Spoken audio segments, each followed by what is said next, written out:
ओम शांति। आज का प्रातः क्लास है 14 सितंबर 1967 का।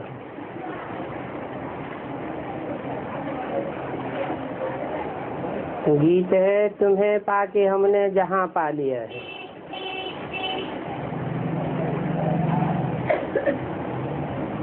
ऐसा कौन है जिसे पाने से सारा जहान पाया जाता है।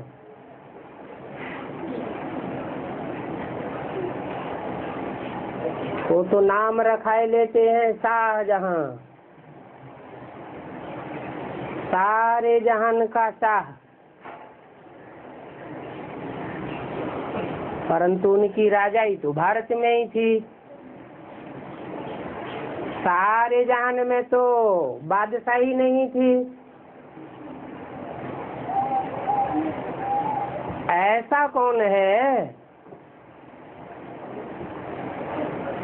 जो सारे जहान के ऊपर प्यार से राज्य करता है। शास्त्रों में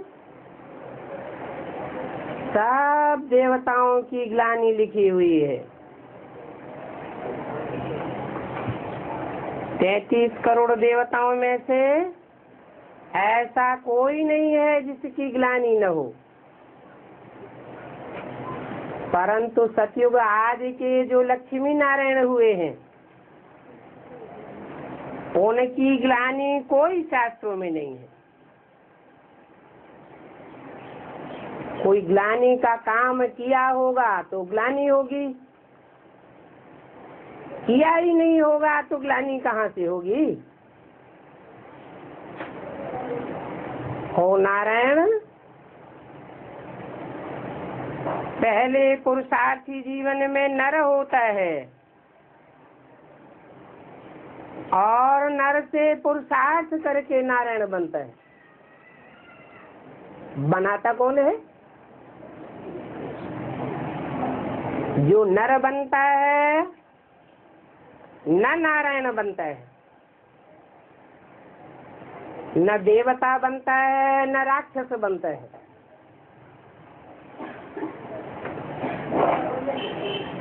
वो सिर्फ आत्मा है, बिंदु है।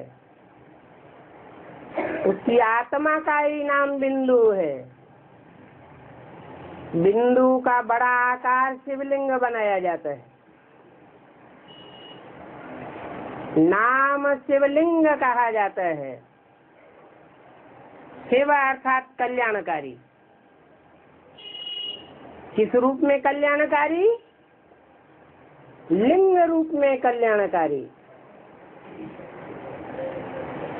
बिंदु है सुप्रीम सोल, लिंग है वो साकार स्वरूप जो नर से नारायण बनता है। कब बनता है? तब बनता है जब अपनी इंद्रियों के ऊपर पूरा ही कंट्रोल करता है। इसलिए संसार में कहावत है इंद्रिय जीते जगत जीत। इंद्रियों में भी जीतने की मुख्य इंद्रिय है काम इंद्रिय। इसलिए कहा जाता है काम जीते जगत जीत। काम सिर्फ सीमित बात नहीं है। असीम कामनाओं के ऊपर जीत पाली माना काम जीत हो गया। इच्छा मात्रम अविद्या।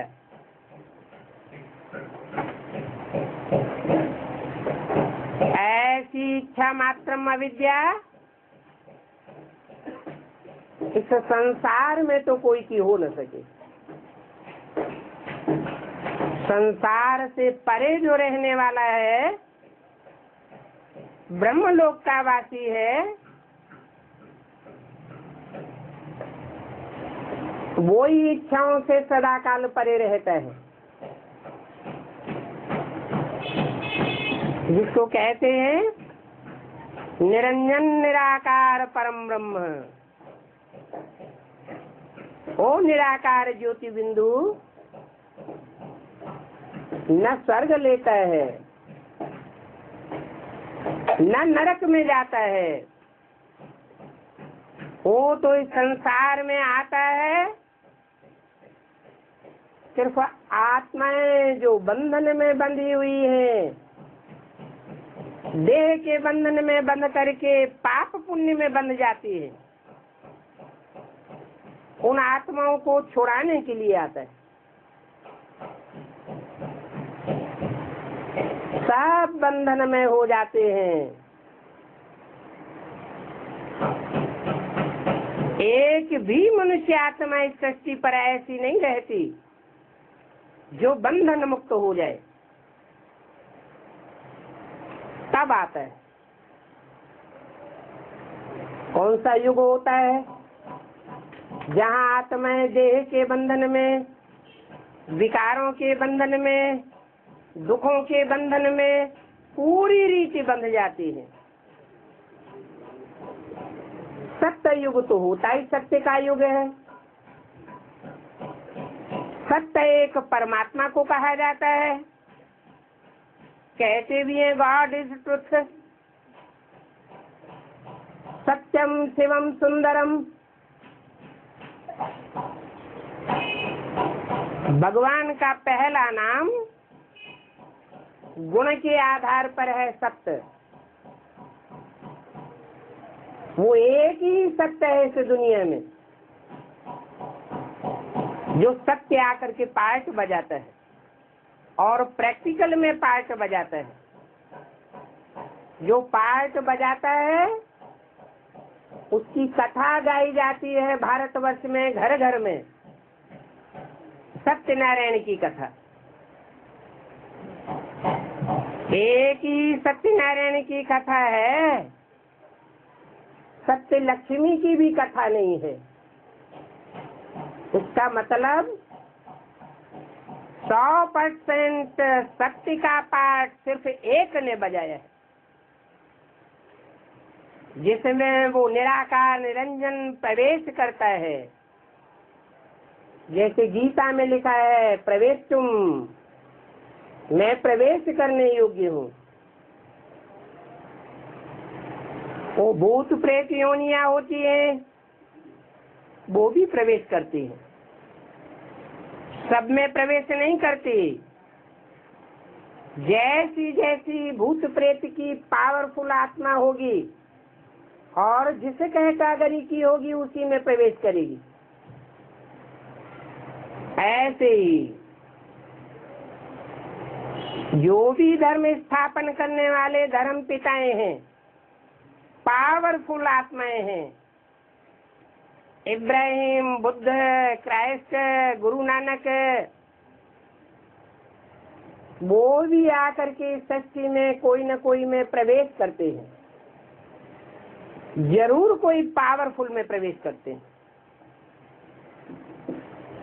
वो धर्म पिताएं तो सीमा में रहने वाला धर्म स्थापन करते हैं। कोई धर्म की आयु 500 वर्ष, कोई धर्म की आयु 1400 वर्ष। मोहम्मद 1400 वर्ष पूर्व आए, मुस्लिम धर्म स्थापन किया।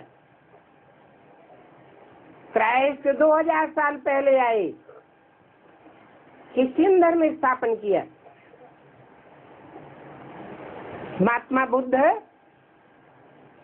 2,2500 साल पहले आए, बौद्ध धर्म स्थापन किया। जितना जितना पावरफुल आत्मा उतनी पहले इस सृष्टि पर आई है, परंतु परम पिता परमात्मा बाप इस सृष्टि पर कब आता है ये कोई को पता नहीं। शास्त्रों में लिख दिया है कि भगवान ने आकर के द्वापर के अंत में महाभारत युद्ध कराया और पापी कलयुग की स्थापना कर दी।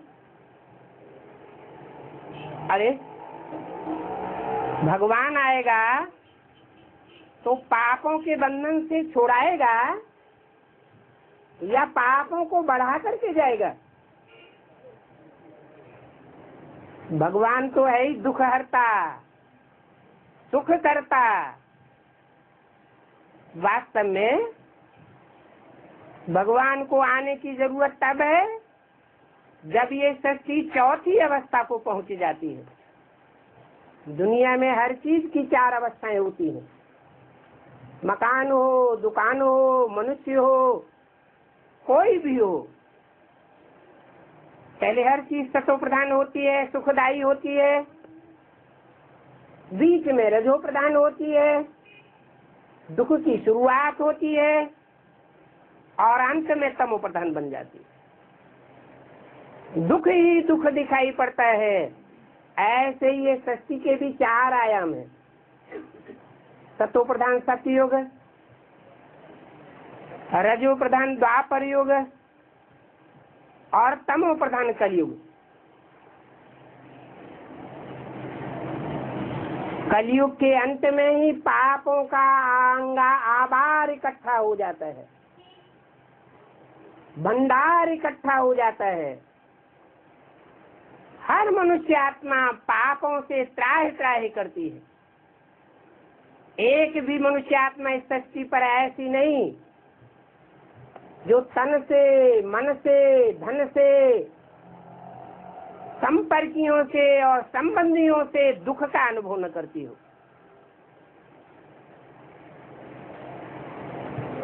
ऐसी मान्यता होने लगती है समाज में कि ये दुनिया ऐसी ही चली आई है। दुखमयी और सुखमयी सृष्टि सदा काल से चली आई है। लेकिन नहीं, दिन होता है तो रात भी होती है। घोर सोजरा होता है दोपहर में तो रात्रि के 12 बजे घोर अंधकार भी होता है। एक जैसा समय कभी नहीं चलता। तो सतयुग में 16 कला संपूर्ण शास्त्रों में गाया हुआ है। देवताएं 16 कला संपूर्ण हुआ करते थे। सुख ही सुख था, दुख का नाम निशान नहीं था।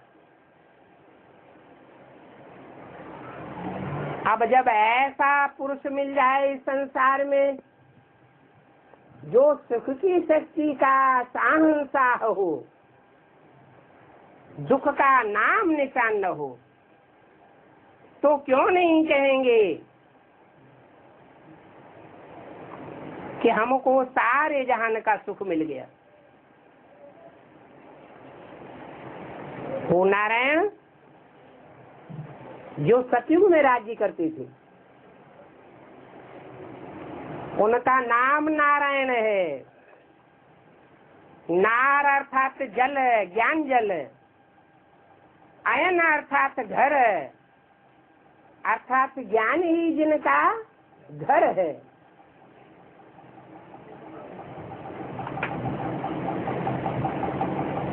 नारायण के विष्णु रूप को शेष सैया पर आराम से बैठे हुए दिखाया जाता है। नहीं तो सांपों के ऊपर कोई बैठ नहीं सकता, टच भी नहीं कर सकता, भय पैदा हो जाएगा। वास्तव में ये परमपिता परमात्मा शिव की यादगार है। वो जिस मुकर्रर रथ में प्रवेश करता है उसकी ऐसी स्थिति बनाए देता है जो भारतीय परंपरा में ऊंचे के ऊंचे देवता शंकर की स्थिति दिखाई गई। सांपों के बीच में रहता है। सांप गले में पड़े हुए हैं, कमर में पड़ा हुआ है, बाजू में पड़े हुए हैं, सर के ऊपर सांप है। सांप ही सांप। सांप कहा जाता है विकारी को। 5 अंगों में 5 सांप पड़े हुए हैं। काम विकार का सूचक, क्रोध विकार का सूचक, लोभ विकार का सूचक,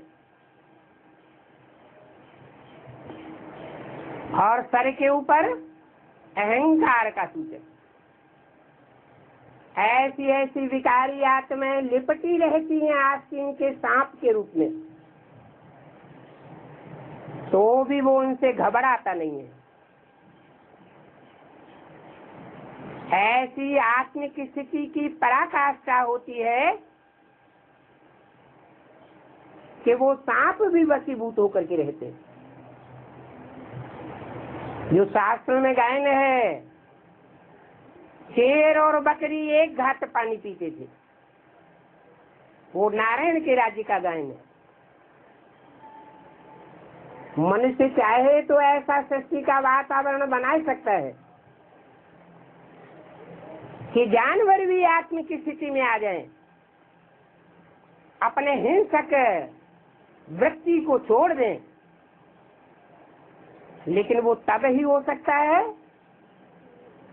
जब एक परमपिता परमात्मा सेवक को प्रैक्टिकल रूप में जाना जाए, पहचाना जाए कि वो कैसे सृष्टि पर आकर के इस मानवीय सृष्टि के हीरो पाठधारी में प्रवेश करता है और प्रवेश करके उसको नर से नारायण बनाता है। जो नारायण सतयुग का मालिक कहा जाता है। सतयुग के मालिक पने से पहले सारे विश्व का मालिक है, इसलिए विश्वनाथ कहा जाता है। दुनिया में ऐसे बड़े बड़े हुए जिन्होंने आकांक्षा की कि सारे विश्व के ऊपर हमें राजाई प्राप्त करनी है। हिटलर, नेपोलियन, मुसोलिनी, लेकिन रास्ता गलत अपनाया, हिंसा का रास्ता अपनाया और वो विश्व के ऊपर विजय प्राप्त नहीं कर सके। कोई भी विश्व के ऊपर विजय प्राप्त नहीं कर सकता। विश्व के ऊपर विजय प्राप्त करना सिर्फ परम पिता परमात्मा शिव ही आकर के सिखाते हैं। वो है योग बल, याद का बल। याद अर्थात प्यार, जिससे प्यार होता है उसकी याद स्वतः आती है। सच्चा दिल का जिगरी प्यार होना चाहिए। ऐसा प्यार हो जो लवलीन देखने में आवे।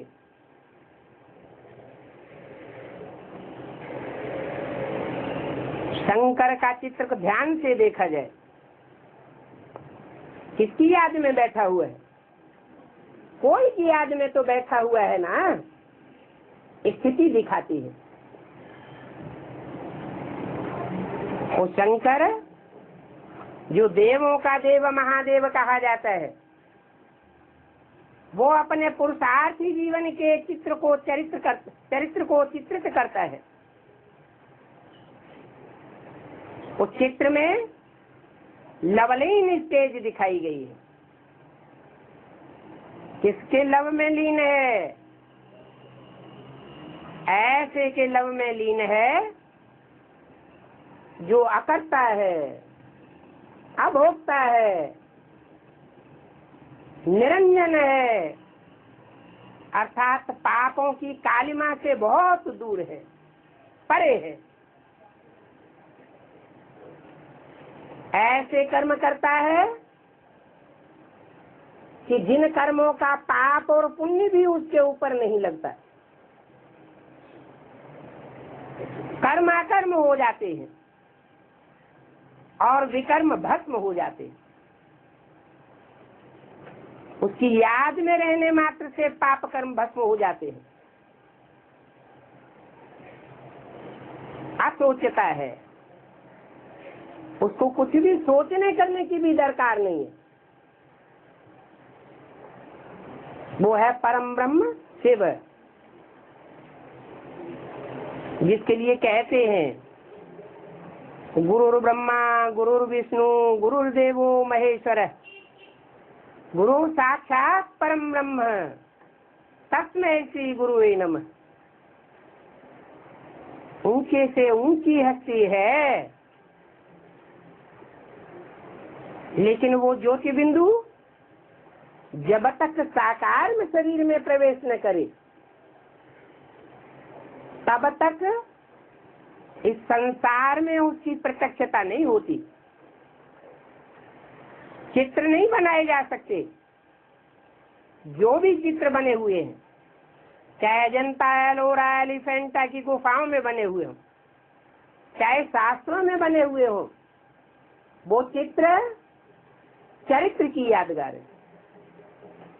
देवताओं ने भी चरित्र बनाए हैं और भगवान के भी चरित्र बनाए हुए हैं, गाए हुए हैं। चरित्र चित्र का चित्रण करता है। भगवान का चरित्र सिर्फ हिंदुओं में ही नहीं गाया जाता है, भगवान को सब धर्मों के लोग मानते हैं। और भगवान के साथ साथ भगवान के कार्य में, नई सृष्टि की रचना में जिन विशेष आत्माओं ने विशेष सहयोग दिया है, उन आत्माओं को भी स्मरण करते हैं। सिर्फ एक धर्म की बात नहीं, हर धर्म में स्मरण करते हैं। माला के रूप में, माला है संगठन की यादगार। जो श्रेष्ठ संगठन परमात्मा बाप शिव ने आकर के बनाया था,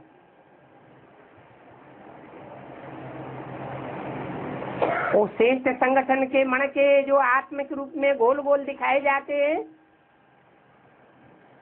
वो हर धर्म में स्मरण किए जाते हैं। मुसलमान भी माला घुमाते हैं, क्रिश्चियंस भी माला स्मरण करते हैं।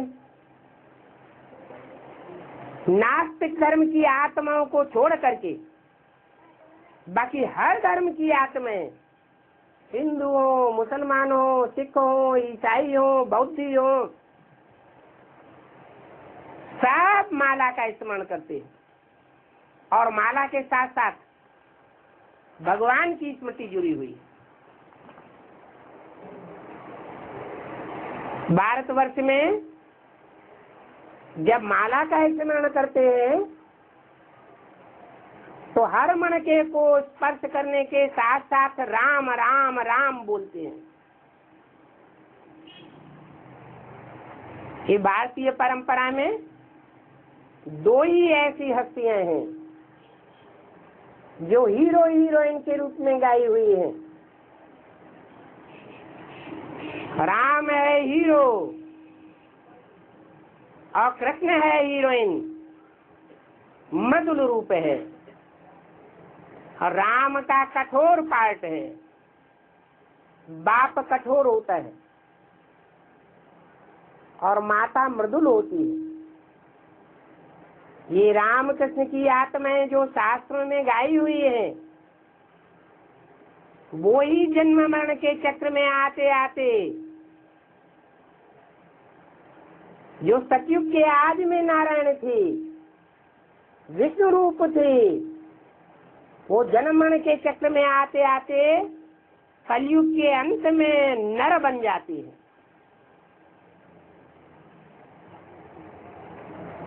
नर नारायण बनता है। कौन बनाता है? कोई तो बनाता होगा। गीता में गायन है मनुष्य को देवता बनाने का। मनुष्य अच्छे कर्म करता है तो देवता बनता है, दुष्ट कर्म करता है तो राक्षस बनता है। दुष्ट कर्म करना किसने सिखाया? जो सतयुग त्रेता में देवताएं थे, वो द्वैतवादी युग द्वापर में आकर के कैसे मनुष्य बन गए?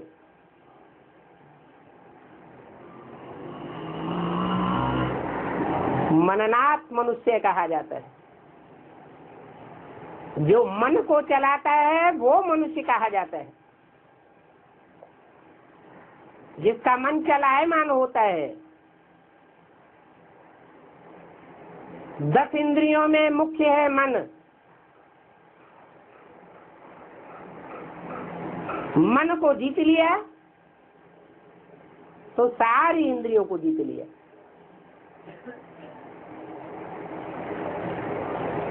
मनुष्य इंद्रियों को कंट्रोल कर नहीं सकता,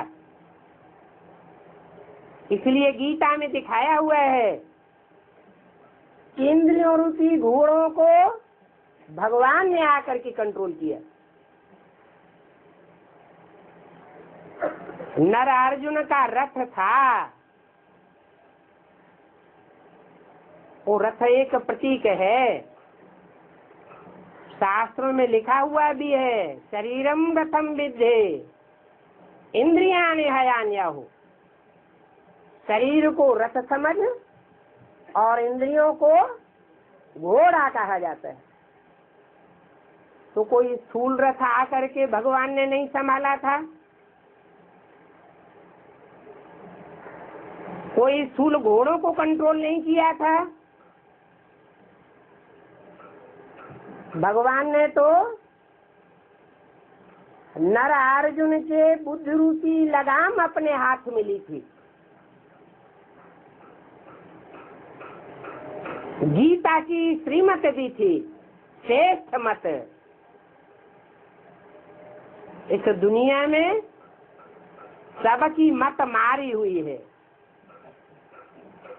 इसलिए सब दुखी होते हैं। कहा भी जाता है, जहाँ सुमति तहाँ संपत्ति नाना, जहाँ कुमति वहाँ विपत्ति निधाना। सुंदरमति कौन देगा? सुंदरमति, मति माने बुद्धि, वो ही दे सकता है जो बुद्धिमानों की बुद्धि हो,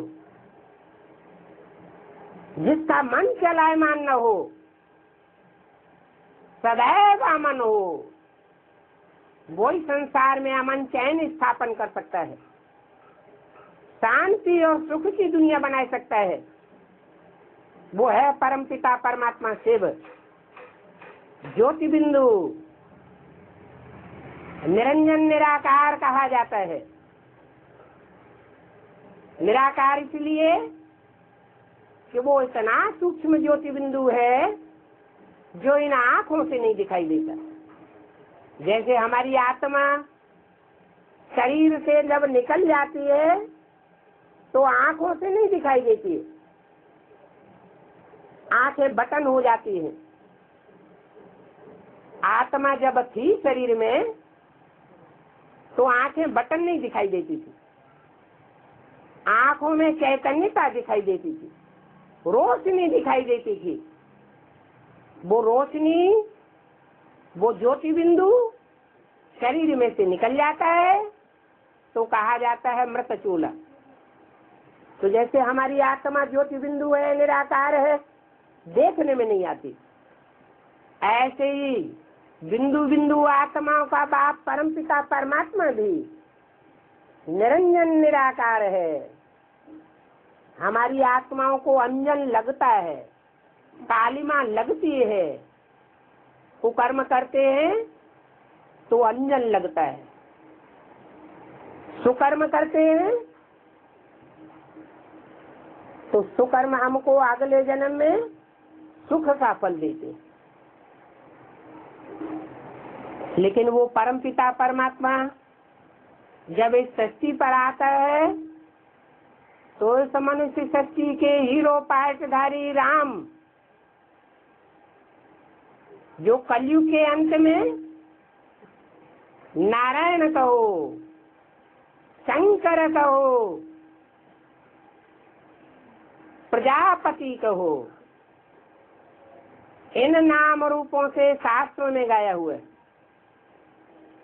सारी मनुष्य सृष्टि का पिता, सारी मनुष्य सृष्टि का पति, जिसको कहते हैं पतियों का पति, बापों का बाप, उसको जन्म देने वाला कोई नहीं, मानते भी हैं। कि शंकर को जन्म देने वाला पिता कोई नहीं बता सकता।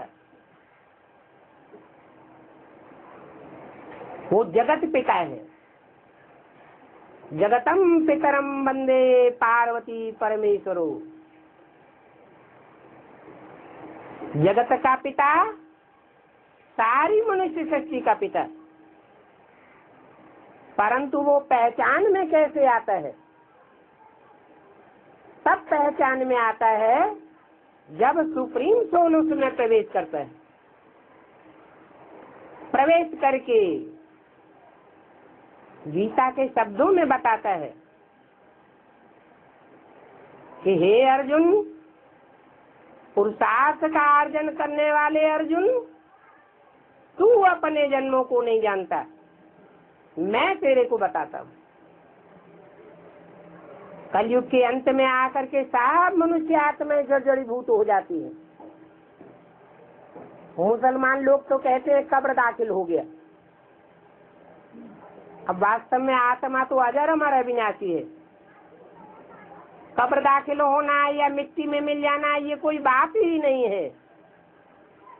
शरीर मिट्टी में मिल जाता है, पांच तत्व में मिल जाते हैं, लेकिन आत्मा तो अजर अमर अविनाशी। अजर अमर अविनाशी आत्माओं का बाप परम पिता परमात्मा भी अजर अमर अविनाशी है, परंतु वो तुरीय है। इन अर्थों में हम आत्माएं जन्म मरण के चक्र में आती हैं, दुख और सुख भोगती हैं, और वो परम पिता परमात्मा से वह अभोक्ता है। न सुख भोगता है और न दुख भोगता है। सिर्फ कलयुग के अंत में आकर के वो प्रवेश होकर के कल्प का अंत करता है, दुख की शक्ति का अंत कर देता है। इसलिए उसका नाम है कल्पांतकारी। सारे कल्प का अंत करता है और नए कल्प की शुरुआत करता है। नए कल्प की शुरुआत सुख की शुरुआत करता है। आत्माएं देह के बंधन में आना शुरू होती है सतयुग के आदि में, परंतु आत्मिक स्थिति में रहने के कारण सुख ही सुख का अनुभव होता है, दुख का अनुभव नहीं हो सकता। आज मनुष्य अपने आत्मिक स्वरूप को भूल गया। सुबह से लेके शाम तक देह भान में रहता है। कोई से भी पूछो आप कौन है, तो देह भान में आकर बोलेगा मैं डॉक्टर हूँ, मास्टर हूँ, कलेक्टर हूँ, मिनिस्टर हूँ। देह का भान आवेगा। ये बुद्धि में बात नहीं आवेगी कि मैं ज्योति बिंदु आत्मा हूँ, जिसकी यादगार महर्षियों ने हमारे मस्तक में बिंदु या टीका लगाना शुरू किया था।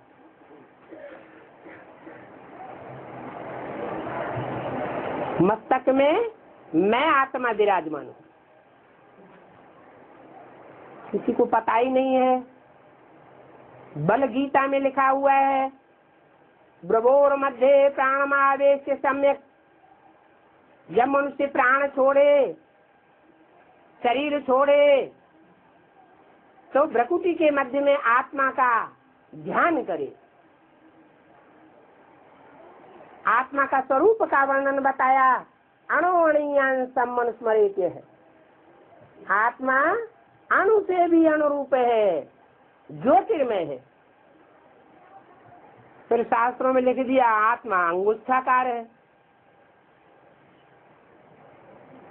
अंगुष्ठाकार आत्मा का स्वरूप शालिग्राम के रूप में दिखाई दिया।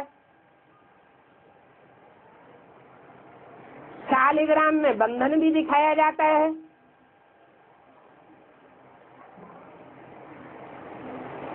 तो एक ने एक बात कही, दूसरे ने दूसरी बात कही, तीसरे ने तीसरी बात कह दी। एक ही गीता की 108 टीकाओं से भी ज्यादा टीकाएं हो गई। माध्वाचार्य गीता अलग बात बताती है, शंकराचार्य की गीता वो टीका अलग बात बताती है, टैगोर गीता अलग बात बताती है। तो सच्चाई का लोप हो जाता है। अनेक बातें मिक्स होने से सत्य लोप हो जाता है। द्वैतवादी दुनिया की शुरुआत हो जाती है।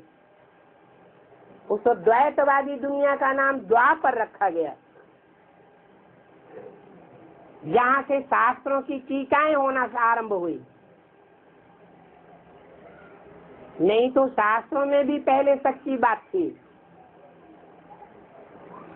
लेकिन विकारी मनुष्यों की विकारी बुद्धि ने भांति भांति के इंटरप्रिटेशन करके उन शास्त्रों के तंत्र को ही गायब कर दिया, और जो कुछ रहा बचा था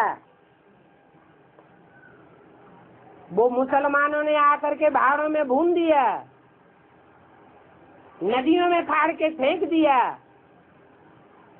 जमीन में गाड़ दिया। उसके बाद जो कुछ और थोड़ा बहुत बचा वो क्रिश्चियंस आकर के विदेशों में ले गए, अच्छे अच्छे ग्रंथों को ढूंढ करके। जर्मनी में जाकर के जर्मनी का संग्रहालय बना लिया, उसका उल्टा पलटा अर्थ करके एटम बम बना लिए, क्योंकि शास्त्रों में लिखा हुआ है कि महाभारत काल में आग्नेय अस्त्र थे,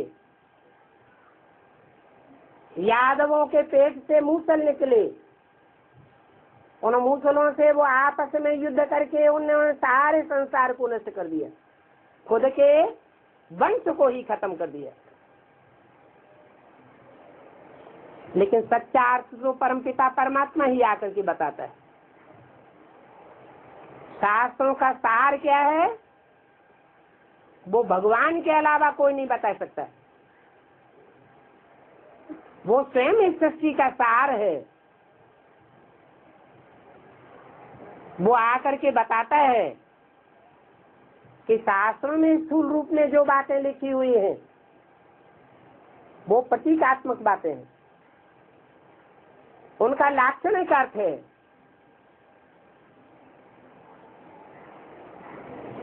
पेट में से मूसल नहीं निकलते, ये बुद्ध रूपी पेट है जिसमें से मिसाइल से निकलते हैं। ये रूस और अमेरिका रूपी यादव हैं जो बड़े बड़े धनाढ्य होते थे, बहुत शराबी होते थे और बड़े मगरूर होते थे। उनके बुद्ध रूपी पेट से ये मिसाइल से निकले हैं। जब क्रोध में आवेंगे तो सारी दुनिया को चपेट में ले लेंगे।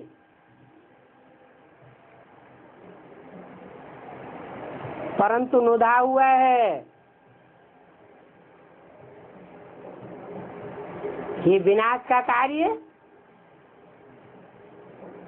शंकर के माथे चढ़ा हुआ है। शंकर द्वारा विनाश, शंकर के नाम के पहले हर हर बम बम जोड़ा जाता है।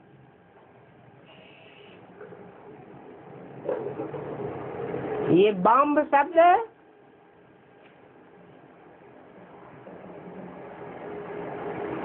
शंकर जिन्हें यादवों का हेड कहा जाए वो ही प्रेरणा देते हैं कि आसुरी सृष्टि का विनाश हो जाए। ये सारी सृष्टि आसुरी बन गई, आसुरी धर्म सारी दुनिया में फैल गए और आदि सनातन देवी देवता धर्म की स्थापना लोप हो गई। वो लोप हुए धर्म को स्थापन करने के लिए ये आसुरी सृष्टि का विनाश जरूरी है, क्योंकि देव आत्माएं बहुत थोड़ी होती हैं और असुरों की संख्या बहुत ज्यादा होती है। सतयुग आज से ही सोल वर्ल्ड कहो, ब्रह्मलोक कहो, ईश्वरीय लोक कहो, जहाँ से आत्माएं इस सृष्टि पर आती हैं और चोला धारण करती है, जन्म मरण के चक्र में आती रहती है। आज में थोड़ी आत्माएं आती है, श्रेष्ठ आत्माएं, मध्य में उनकी संख्या बढ़ती जाती है और कलयुग के अंत में ढेर की ढेर आत्माएं उतरती हैं,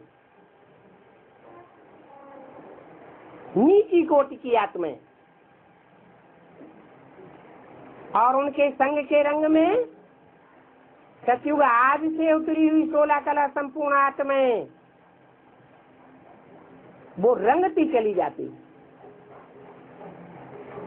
जैसे सोने में अलाय पड़ता है, चांदी का अलाय डाला जाता है, तांबे का अलाय डाला जाता है, लोहे का अलाय डाला जाता है, तो उसकी क्वालिटी घटती जाती है। ऐसे ही उन भारतवासी देवताओं की क्वालिटी घटती जाती है।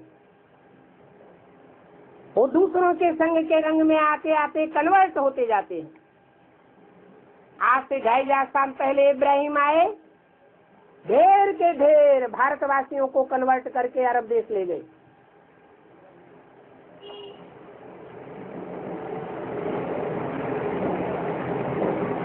उन इस्लामियों में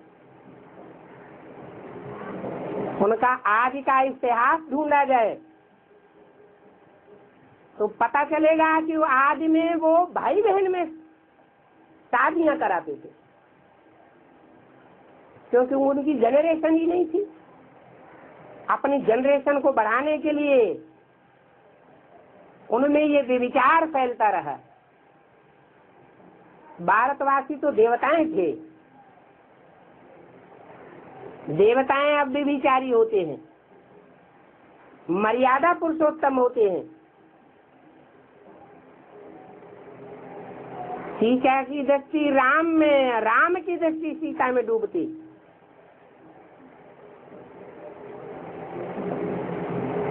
तो विचार का नाम निशान नहीं था।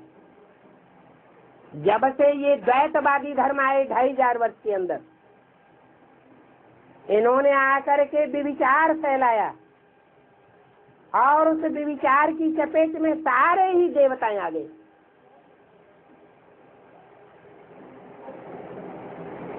हमारी शर्म के अपन को देवता कहना ही बंद कर दिया, हिंदू कहलाने लगे। अरे हिंदू कोई हिंदुस्तान के नाम पर धर्म का नाम पड़ता है क्या? धर्म का नाम तो धर्म पिता के नाम पर पड़ता है। क्राइस्ट के द्वारा क्रिश्चियन धर्म, बुद्ध के द्वारा बौद्ध धर्म, मोहम्मद के द्वारा मुस्लिम धर्म। धर्म पिता के नाम पर होता है धर्म का नाम। हिंदू तो अपने धर्म पिता का नाम ही भूल गए, कन्वर्ट होकर के अपने को हिंदू कह दिया। वास्तव में हिंदू का अर्थ होता है हिंग माने हिंसा, दू माने दुईते। जो हिंसा को दूर करने वाले हैं उनको कहा जाता है हिंदू। भारत में अभी हिंसा बढ़ी हुई है या घटी हुई है? हिंसा तो दिन दूनी रात चौगनी बढ़ती जाती है। इस हिंसक दुनिया को अहिंसक कौन बनाएगा?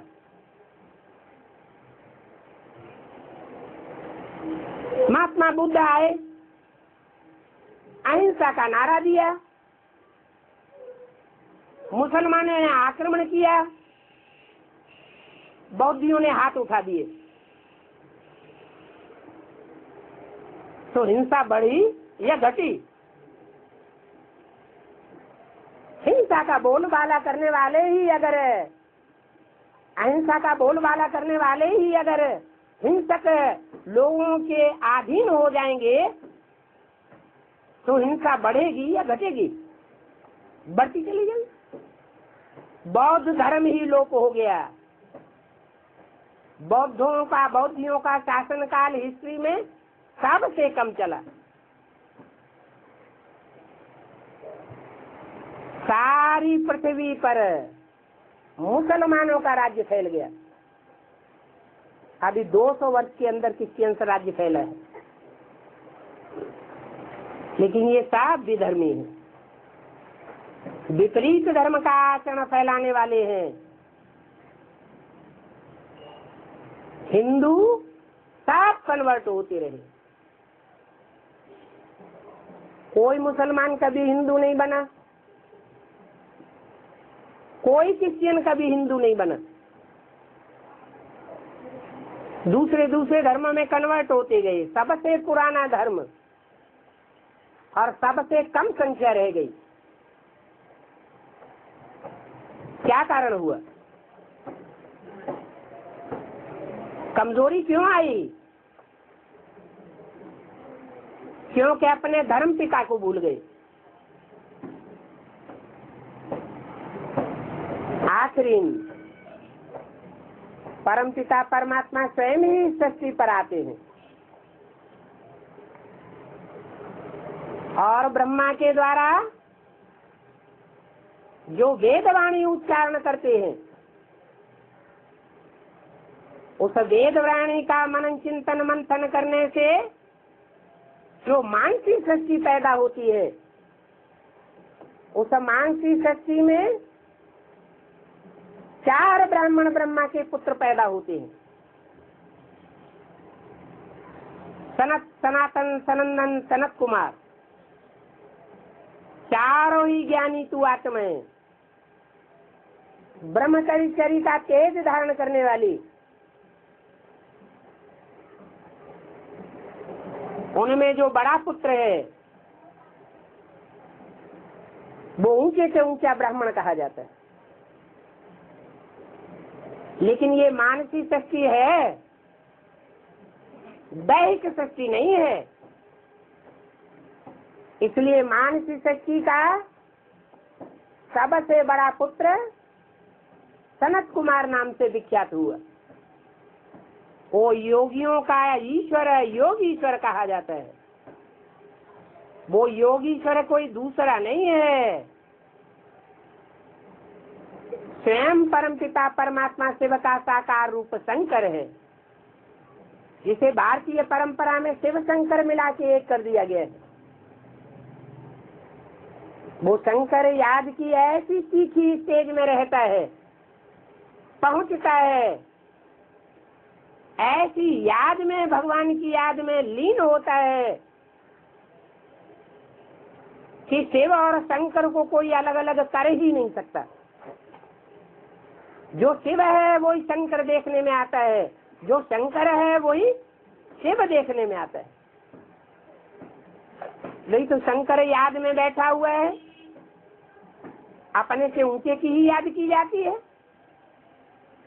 किसकी याद में बैठा है? जरूर वो आत्मिक रूप में बैठ करके अपने आत्माओं के बाप को याद करता है। आत्माएं बिंदु बिंदु, तो आत्माओं का बाप भी ज्योति बिंदु। हाथी का बाप कैसा होगा? हाथी जैसा होगा, दौड़लील वाला होगा। सांप का बाप कैसा होगा? सांप जैसा लंबा लंबा होगा। तो बिंदु बिंदु आत्माओं का बाप कैसा होगा? जरूर ज्योति बिंदु होगा। बिंदु बिंदु आत्माएं अविनाशी, तो आत्माओं का बाप भी अविनाशी। वो आत्माओं का बाप जो मनुष्य सृष्टि का बाप है, जिसे योगीश्वर सनत कुमार कहो या शंकर कहो या जगत पिता कहो, उसमें प्रवेश करता है और प्रवेश करके सृष्टि के आदि मध्य अंत का ज्ञान सुनाता है। उस आदि मध्य अंत के ज्ञान को जो सुनते हैं, जीवन में धारण करते हैं, वो दूसरे धर्मों के चुंगल से छूट जाते हैं। दूसरे धर्मों का जो प्रभाव भारत में फैल जाता है, वो प्रभाव से मुक्त हो जाते हैं। क्योंकि प्रभावित को प्रजा कहा जाता है। बुद्ध आए, महात्मा बुद्ध के प्रभाव से जो भारतवासी प्रभावित हो गए वो बौद्धियों की प्रजा बन गए। क्राइस्ट आए, क्रिश्चियंस के प्रभाव से जो भारतवासी प्रभावित हो गए वो क्रिश्चियंस बन गए, अर्थात क्राइस्ट की प्रजा बन गए। अभी भगवान आया हुआ है, भगवान गुप्त रूप में आता है। भगवान के उस गुप्त रूप को जो पहचानते हैं उन्हें पांडव कहा जाता है। वो भगवान पंडा है। पांडव पंडे के पुत्र हैं। जैसे ब्रह्मा की औलाद ब्राह्मण, शिव की औलाद शैव, विष्णु की औलाद वैष्णव, ऐसे ही पंडा की औलाद पांडव। शास्त्रों में लिख दिया है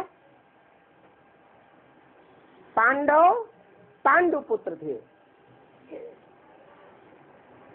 पांडु कहो पंडा कहो बात एक ही है।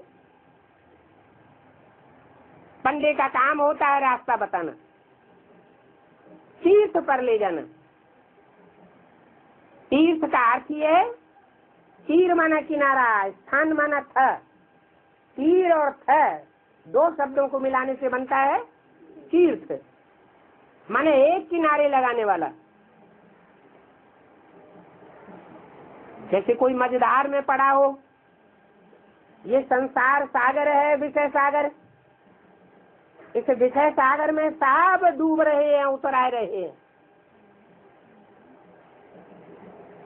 इस कीचड़ की दुनिया से सब कोई निजात पाना चाहता है। तो इस विषय सागर से पार उतारने के लिए वो पंडा बाप आया हुआ है। जो उसे पहचानते हैं वो पांडव कहे जाते हैं। पांडव गुप्त होकर के घूमते थे और पंडा बाप भी गुप्त होता है। बाप भी गुप्त, बाप के बच्चे भी गुप्त, उनका पुरुषार्थ भी गुप्त, दान मान पद सर्विस आदि सब गुप्त। ऐसा गुप्त पुरुषार्थ करने वाले श्रेष्ठ ब्राह्मण जो भी तन मन धन समय संपर्क और संबंधियों को ईश्वरीय सेवा में लगाते हैं वो सब गुप्त होता है। इसलिए कहते हैं गुप्त दान महाकल्याण। जितना जितना गुप्त रखेंगे उतनी उसकी जाति ताकत होगी। तुलसीदास ने भी लिख दिया रामायण में, योग जुगुत तप मंत्र प्रभाव फले जबे जब करिय दुराऊ। जितना गुप्त रखेंगे उतना पावरफुल बनेगा। तो गुप्त वेश में भगवान आकर के गुप्त रूप में नई सत्य की दुनिया स्थापन कर रहा है। सबकी बुद्धि में नहीं आवेगा। वो नई दुनिया बनाने वाला, सुख का सागर, सुख की दुनिया बनाने वाला जब इस सृष्टि पर आता है तो बच्चे अनुभव करते हैं। क्या अनुभव करते हैं? तुम्हें पाके हमने जहां पा लिया है। जहान में क्या पाना है? सुख पाना है या दुख पाना है? इसे जहान में सुख ही सुख पाना है, दुख कोई नहीं पाना चाहता। तो भगवान आकर के सुख की सृष्टि रच करके जाता है, उसे कहते हैं सुखधाम। सतयुग की सृष्टि है सुखधाम और उसके मुकाबले कलयुग की सृष्टि है दुखधाम। दुखधाम बनाते हैं मनुष्य गुरु, चाहे कोई भी हो, इब्राहिम हो, बुद्ध हो, क्राइस्ट हो, गुरु हो, कोई भी नानक हो, सब ने दुख की सृष्टि रची। उनके आने के बाद दुनिया नीचे गिरी है या ऊपर उठी है? हिस्ट्री क्या कहती है? दुनिया नीचे गिरती गई। इसने प्यार, सौहार्द, सहन शक्ति, सामना करने की शक्ति, सहयोग देने की शक्ति, ये सारी शक्तियां मनुष्यों की कम होती गई। देवताओं में ये सारी शक्तियां मौजूद थी। अभी भगवान फिर आया हुआ है, सारी शक्तियां बुद्धि योग की पावर से हमको फिर से दे रहा है। सिर्फ कहते हैं कि मुझे निरंजन निराकार अभोक्ता अकर्ता, निरंजन को याद करेंगे तो निरंजन बनेंगे, अभोक्ता को याद करेंगे तो अभोक्ता बनेंगे। एक बार ऐसी स्टेज पर पहुंच जाओ, फिर वन सतयुग त्रेता द्वापर कलयुग चारों युगों में आत्मा नीचे उतरती रहे। जैसे पार्क बने होते हैं, बच्चे सीढ़ी पर चढ़ते हैं और वहां से धीरे धीरे नीचे उतरते रहते, घूमते घामते। तो ऐसे ही ये सृष्टि एक प्रकार की सीढ़ी है। एक जन्म में ही आकर के परमात्मा सबकी सदगति करके जाता है। नंबरवार सबकी सदगति होती है। जो समझ करके परमात्मा के स्वरूप को जान करके अपने अंदर से प्यार पैदा करते हैं, वो भगवान की नई सृष्टि में आनंद करते हैं। और जो उपेक्षा करते हैं उनको ये नई सृष्टि में जाना नहीं हो सकता। ये पुरानी दुनिया में ही उनको शरीर छोड़ना पड़ेगा। उसके लिए एटम बमों का निर्माण होता है। आज से 70 साल पहले न भगवान इस सृष्टि पर आया था और न एटम बम बने थे। एटम बम का नाम निशान भी मनुष्य की बुद्धि में नहीं था। तो भगवान जब इस सृष्टि पर आता है तो पहले 3 देवताओं का निर्माण करता है, ब्रह्मा, विष्णु और शंकर। शंकर जब आते हैं, अपना कार्य आरंभ करते हैं, तब 1945 में छोटी छोटी एटम बम्बियां बनकर के तैयार होती हैं। हिरोशिमा नागासाकी पर उनका प्रयोग हो गया भरपूर। अभी तो इस सृष्टि पर कितने देश हैं जहाँ हजारों हजार वाट के एटम बम बने पड़े हैं, हाइड्रोजन बम बने पड़े हैं, कीटाणु बम बने पड़े हैं, लेकिन बैलेंस बना हुआ है। अभी विस्फोट नहीं हो सकता जब तक परमात्मा का कार्य संपन्न नहीं होता। निर्माण पूरा होगा तब डिस्ट्रक्शन होगा। ऐसे नहीं कि नई सृष्टि के नए संगठन का निर्माण न होने पाए, पैराडाइज न बनने पाए, वो जन्नत न बनने पाए और इस दुनिया का विनाश हो जाए। सारी डोरी शंकर के हाथ में है। शिव कहो, शंकर कहो, इसलिए उनके नाम के साथ हर हर बम बम बम फटेंगे तो पापों का हरण करेगा। ऐसे नगरी का नाम भी क्या है? अभी तो मुंबई हो गया है। वो भी हिसाब से है, क्योंकि शंकर स्वयं विनाश नहीं करता। केवल शंकर भोलेनाथ की शक्तियां ही असुरों का विनाश करती है, आसुरी शक्ति का विनाश करती है। असुर संहारिणी गाया जाता है। असुर संहारिणी देवियां कही जाती हैं, देवता नहीं कहा जाता। इसलिए अभी कुछ वर्षों से बॉम्बे का नाम क्या रख दिया गया? मुंबई, मुंबा देवी के नाम पर। क्योंकि विनाश के कार्य में महाकाली विशेष सहयोगी बनती है। महाकाल की मारा मार खेल खलास कर देती है। सूक्ष्म बात, लेकिन स्थूल रूप में उठाई हुई है। पहले सूक्ष्म कार्य संपन्न होता है या स्थूल? बच्चे की पैदाइश होती है तो पहले सूक्ष्म में होता है या स्थूल में पैदा हो जाता है? मकान बनता है तो पहले दिमाग में नक्शा आता है सूक्ष्म में, या स्थूल में मकान बन के पहले तैयार होता है? पहले सूक्ष्म में होता है।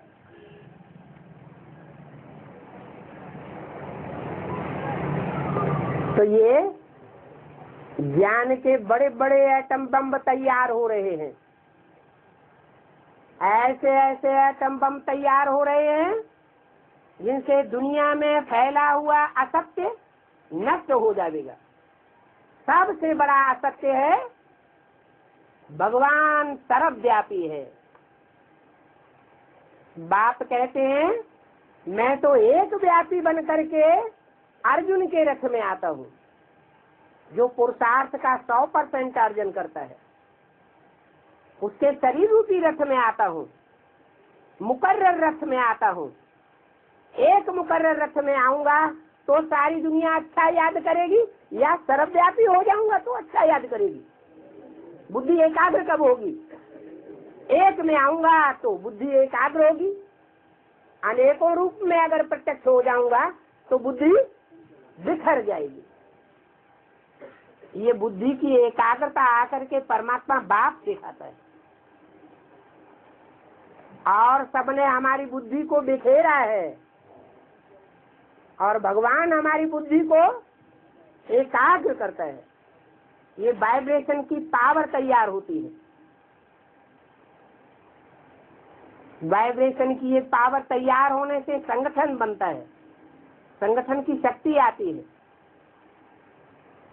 ओम शांति।